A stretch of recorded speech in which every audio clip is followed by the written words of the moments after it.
हर महादेव मित्रों, परदेश world channel में आपका स्वागत है। तो मित्रों, अगर चैनल पे नए हैं तो सब्सक्राइब कर लीजिए। वीडियो अच्छी लगे तो कमेंट जरूर कीजिएगा। मित्रों, वीडियो शुरू करने से पहले मैं आपसे एक बात कहना चाहूँगी कि इस वीडियो में बहुत कुछ खास है। अगर आप शिव भक्त हैं, आपको पता चलेगा कि शिव जी कैसे प्रसन्न होते हैं, शिव जी को कौन सी चीज़ अति प्रिय है और कौन सी चीज़ पसंद नहीं है, जिससे कि आप उनको प्रसन्न कर सकें। तो दोस्तों, वीडियो को अंत तक देखिएगा जिससे कि आपको पूरी जानकारी मिल सके। आप वीडियो बीच में ही स्किप करके आगे बढ़ जाएंगे तो इससे आपकी जानकारी जो है पूरी नहीं मिल पाएगी। फिर आपको लगेगा कि जो मैंने कहा था वैसा कुछ भी नहीं हुआ है। तो वीडियो को अंत तक देखिएगा जिससे कि आपको हर एक बात बिल्कुल सही पता चल सके। एक तो ये सावन का महीना भी चल रहा है, आपको पता चलेगा कि शिव जी को क्या पसंद है क्या नहीं, आपको क्या करना चाहिए क्या नहीं। ठीक है, मंदिर में जाके क्या करना चाहिए क्या नहीं। ठीक है दोस्तों, तो चलिए हम अपनी वीडियो को शुरू करते हैं। तो हम देखेंगे कि यहाँ पर महादेव के सभी भक्तगण अपने अपने तरीके से पूजा करने को कहते हैं। नंदी महाराज कहते हैं कि भगवान महादेव की पूजा जल, फिर दुग्ध और उसके बाद पुष्प और चंदन से होगी। तो सभी कहते हैं कि नहीं, पूजा के लिए सबसे पहले दुग्ध से स्नान कराना चाहिए। तो कोई कहता है नहीं, आरंभ तो जल से ही होता है। तो कोई कहता है कि हम तो ऐसे ही पूजा करते आए हैं और यही विधि मान्य है महादेव को। तो यहाँ पर महादेव के सारे भक्तों में महादेव की पूजा को लेकर बहस चल रही होती है। ऋषि भृगु कहते हैं कि इस प्रकार के विरोध और मनमुटाव के साथ महादेव की पूजा संभव है। फिर सभी अपनी अपनी पूजा की सामग्री लाते हैं और तभी वहाँ महादेव आ जाते हैं। तभी नंदी भगवान शिव से कहते हैं कि हे प्रभु, अब आप ही इस समस्या का समाधान कीजिए। आप ही इन सभी को बताइए कि पूजा की विधि कौन सी सही है और कौन सी नहीं। भगवान नारायण और माता लक्ष्मी भी कैलाश आ जाते हैं। महादेव कहते हैं कि सबको मेरी पूजा इच्छा अनुसार करने का संपूर्ण अधिकार है। मुझे कौन सी विधि सबसे प्रिय है ये मैं पूजा संपन्न होने पर ही बताऊंगा। तभी वहाँ पे लक्ष्मी और नारायण भी उपस्थित हो जाते हैं। सारे समुदाय के लोग कैलाश के चारों दिशाओं में अपना अपना स्थान ग्रहण करते हैं। तभी नारायण महादेव से कहते हैं कि महादेव, आपने इस भक्त के लिए क्या आदेश है। तभी महादेव कहते हैं कि आप अपने आप को मेरा भक्त कहते हैं, किंतु मैं आपको अपना आराध्य मानता हूँ। नारायण, यही कामना करता हूँ कि मेरी पूजा आपके द्वारा ही संपन्न हो। महादेव पार्वती से कहते हैं कि पार्वती, एक संबंध की सफलता वो है जब शब्दों की आवश्यकता ही समाप्त हो जाए, केवल आवाज़ रहे, विश्वास रहे, जागरूकता रहे कि बिना कहे ही दोनों एक दूसरे की बातें समझ लें। पार्वती जी कहती हैं, अवश्य स्वामी, और दाम्पत्य जीवन के सफल होने का ये एक महत्वपूर्ण प्रमाण भी है। महादेव कहते हैं कि देवी, मुझे आभास हो रहा है कि मैंने तुमसे कभी भी नहीं कहा कि मैं कितना धन्य हुआ हूँ तुम्हें पाकर। मैंने कभी तुम्हारे प्रति आभार व्यक्त नहीं किया। स्पष्ट शब्दों में पार्वती कहती हैं कि आप क्या कह रहे हो स्वामी। महादेव कहते हैं कि वही जिसका आभास मुझे प्रतिफल प्रतिदिन रहा है, किंतु मेरा ये आभास मेरे शब्दों में कभी भी स्पष्ट रूप से नहीं हुआ है। मैंने कभी तुमसे धन्यवाद नहीं कहा, जबकि मुझे हर पल ये बोध होता रहा कि मेरी यात्रा तो तुम्हारे बिना संभव ही नहीं होती। महादेव कहते हैं, मैं एक बैरागी जिसे तुमने गृहस्थ जीवन के सुख से परिचित कराया, अपने सानिध्य से परिपूर्ण किया, संतान का सुख दिया, पिता का सुख दिया। यदि मैं पिता न बनता तो पितामह का सुख कैसे मिलता। पार्वती, तुम्हारे आगमन से केवल मुझे ही नहीं, समस्त संसार को, कैलाश को एक नया अर्थ मिला। पार्वती कहती है, स्वामी, कृतज्ञता व्यक्त करके आप मुझे ऋणी बनाना चाहते हैं। कृतज्ञ तो हमें होना चाहिए।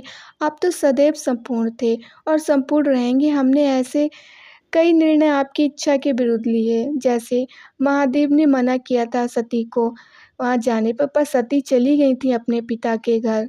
महादेव के सारे भक्तगण उपस्थित होते हैं एक जगह पर, तभी वहाँ महादेव पहुँच जाते हैं और हर हर महादेव के जयकारे लगने लगते हैं। फिर वहाँ सारे समुदाय के लोग बारी बारी से महादेव की पूजा आरंभ करते हैं। कोई दूध से करता है तो कोई जल से करता है, कोई बेलपत्री से करता है तो कोई भस्म से पूजा करता है। सब अपनी अपनी पूजा को श्रेष्ठ मानते हैं। तभी इंद्र कहते हैं कि सब स्पष्ट हो जाएगा, महादेव को आने तो दीजिए। तभी वहाँ महादेव आते हैं। कार्तिकेय कहते हैं कि पिताजी, आपकी इच्छानुसार सभी समुदायों ने आपकी पूजा की है। सभी आपका न्याय जानने के लिए अति उत्सुक हैं। महादेव कहते हैं कि मुझे सभी भक्तों की पूजा विधि स्वीकार्य है, किंतु कोई विधि किसी से श्रेष्ठ नहीं है। किसी की भी भक्ति किसी से श्रेष्ठ नहीं है। श्रेष्ठ है तो केवल उस भक्ति की भक्ति जो इस क्षण मेरी पूजा कर रहा है। नंदी कहते हैं, प्रभु वो कौन सा भक्त है? वहाँ पर सभी एक पूछते हैं कि ऐसा कौन सा भक्त है। इधर नारायण एक भूखे गरीब को वस्त्र भोजन दे रहे होते हैं। तभी नारायण कहते हैं कि महादेव क्षमा कीजिएगा, आपकी पूजा आरंभ करने ही वाला था कि मेरी दृष्टि इन दोनों पर पड़ी। तन ढकने के लिए वस्त्र नहीं था। इस बालक ने कब से आहार ग्रहण नहीं किया। आपको अर्पित करने के लिए मैं जो भी लाया था मैंने इन्हें अर्पित कर दिया। महादेव कहते हैं कि किंतु आपने जो इन्हें अर्पित किया वो मुझे ही अर्पित हुआ है। यही तो मेरी सच्ची उपासना है। संसार से हीनता दीनता को दूर करना, भेदभाव भी एक हिंसा ही है। किसी का अनादर उपेक्षा करना मेरी सच्ची उपासना है। मेरे समाज में शांति और अहिंसा की स्थापना, निर्बलों की सेवा और उनका सत्कार। श्री हरि विष्णु, आपने मेरी सभी भक्तों को मेरी पूजा का सर्वोत्तम विधि प्रस्तुत कर दी है और यही विधि मुझे सबसे प्रिय है। दुग्ध अर्पित करना यदि भक्त के मन में जो निर्मल ना बनाए तो ये व्यर्थ है। ऐसे में दुग्ध अर्पण करने का स्थान मेरे विग्रह नहीं, अपितु वो शिशु है जो निआश्रित है और उपेक्षित है। जब तक इस संसार में कोई भी शिशु भूखा है, समझ लो कि मैं भूखा हूँ और मेरा सुधा तभी शांत होगी जब उस निआश्रित शिशु को आहार मिलेगा। जब तक इस संसार में कोई भी जीव व्यथित है, समझ लो कि मैं व्यथित हूँ। जल द्वारा मेरे अभिषेक से जीवनदायक जल की अवमानना नहीं होती क्या? ये जल का सर्वोत्तम उपयोग है। क्या श्रद्धा और विश्वास को प्रकट करने के लिए जल का अर्पण अपर्याप्त है? क्या निर्जल पूजा करने से मैं मन की भावनाओं को महत्व नहीं दूंगा? न जाने कितने व्यक्ति जल की एक बूंद के लिए तरसते हैं। ऐसे में नदी की भांति जब जल मुझ पर अर्पित किया जाता है, मुझे पीड़ा होती है। बेलपत्र मुझे अति प्रिय है, ये मेरा संताप हरता है। धतूरा मुझे अति प्रिय है, ये मुझे शांति देता है। उपासना में अगर मेरे जैसे होने का भाव है तो मेरी वो सच्ची उपासना है। यदि उपासना का भाव मेरे समीप आने की कामना है तो वो मेरी सच्ची पूजा और भावना है। तुम मन में स्मरण करो, मैं सुनता हूँ। तुम मन में मुझे पुकारो, मैं आता हूँ। मुझे कुछ नहीं चाहिए। यदि तुम मन को शिवमय बनाते हो तो वही मेरी शांति से परिपूर्ण कैलाश है, वही मेरी सुंदर काशी है, वही मेरी उज्जैनी है। कौन सी विधि, कैसी विधि? अपने आप से पूछो कि पूजा का अर्थ क्या है। पूजा तो केवल एक क्या माध्यम है मुझ तक पहुँचने का। जो अपनी भक्ति का मार्ग को औरों के मार्ग से श्रेष्ठ समझे, उसकी पूजा में सदैव अहंकार विद्यमान होगा। पूजा में श्रेष्ठता का नहीं, समानता का भाव होना चाहिए और समानता का भाव केवल उनमें ही आ सकता है जिनका मन केवल अपने आराध्य को समर्पित है। क्या पूजा साधनों पर आश्रित है, सामग्री पर आश्रित है या विधि पर आश्रित है या भक्त के भाव और उनके विचारों पर? यदि पूजा करते वक्त व्यक्ति को ये स्मरण रहे कि वो कितनी श्रद्धा, कितनी समर्पण और कितनी भव्यता से पूजा कर रहा है, तो वो पूजा नहीं है।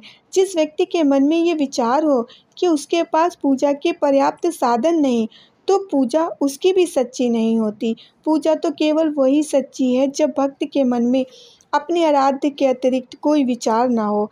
स्मरण रहे, मुझे पाने के लिए किसी और व्यक्ति को माध्यम बनाने की आवश्यकता नहीं, क्योंकि भक्त मुझे अपने मन की पवित्रता से प्राप्त कर सकता है।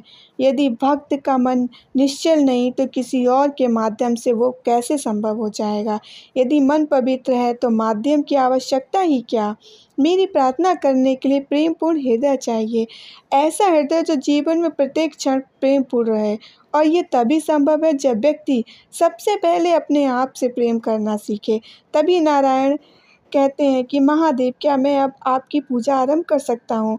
किंतु मेरा एक निवेदन है कि आप पंचमुखी रूप धारण करें। तभी महादेव पंचमुखी रूप धारण करते हैं। फिर नारायण महादेव की पूजा करते हैं। उसके बाद महादेव सौम्य रूप में आ जाते हैं और डमरू बजाते हैं और सभी भक्तगण वहाँ पर प्रेम पूर्वक बहुत ही खुशी से, बहुत ही सौहार्द से वहाँ पे नाचते कूदते हैं। उनको बड़ा ही अच्छा लग रहा होता है। वहाँ पे महादेव भी बहुत प्रसन्न होते हैं।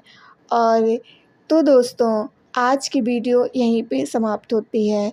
तो आपको कैसी लगी वीडियो कमेंट में ज़रूर बताइएगा।